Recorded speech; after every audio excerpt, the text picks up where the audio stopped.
গভীর একটা গল্প নিয়ে কথা বলবো। গল্পটা কাবুলের রূপকথা। দূর পাহাড় ঘেরে একটা দেশ, আফগানিস্তান।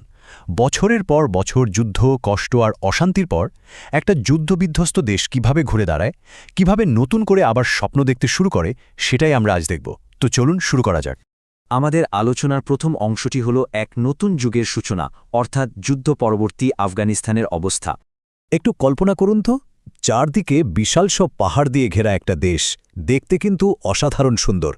কিন্তু বছরের পর বছর ধরে চলা যুদ্ধে এই সুন্দর দেশটাই একেবারে ক্ষত-বিক্ষত হয়ে গিয়েছিল। তবে দীর্ঘ একটা ধ্বংসযজ্ঞ পেরিয়ে অবশেষে সেখানে শুরু হলো এক নতুন অধ্যায়। এখন ধরুন, একটা দেশে যখন এত বড় একটা রাজনৈতিক পরিবর্তন আসে, তখন সাধারণ মানুষের মনের অবস্থা কেমন হয়? আফগানিস্তানে নতুন একটি ইসলামী সরকার প্রতিষ্ঠিত হলো। মানুষের মনে স্বাভাবিকভাবেই একটা মিশ্র অনুভূতি কাজ করছিল তখন। একদিকে যেমন তাদের মনে দীর্ঘস্থায়ী শান্তি ফেরার একটা নতুন আশা তৈরি হচ্ছিল, ঠিক তেমনি নতুন এই শাসন ব্যবস্থা কেমন হবে সেটা নিয়ে মনের এক কোণে এক ধরনের নতুন শঙ্কা বা ভয়ও কাজ করছিল। মানে আশা আর শঙ্কা দুটোই একদম পাশাপাশি চলছিল। এরপর আমরা চলে আসছি আমাদের দ্বিতীয় অংশে, শান্তির প্রকৃত অর্থ, যেখানে আমরা একজন বাবার দৃষ্টিকোণ থেকে ব্যাপারটা একটু বোঝার চেষ্টা করব। কাবুল শহরের এক ছোট্ট গলিতে থাকত একটি ছেলে, নাম হামিদ। ওর বাবা ছিলেন একজন বই বিক্রেতা। বুঝতেই পারছেন, যুদ্ধের ওই কঠিন সময়গুলোতে তাদের দোকান বহুবার বন্ধ রাখতে হয়েছিল। তো চারপাশের এই বিশাল সব পরিবর্তনের মাঝে একদিন ছোট্ট হামিদ তার বাবাকে খুব সহজ কিন্তু গভীর একটা প্রশ্ন করে বসল। সে জিজ্ঞেস করল, আব্বু, এখন কি আমাদের দেশে শান্তি আসবে? একটু চিন্তা করুন, একটা বাচ্চার মনে এই নিষ্পাপ কৌতূহলটা কতটা জোরালো। ছেলের এই প্রশ্নের উত্তরে বাবা কিছুক্ষণ চুপ করে থাকলেন।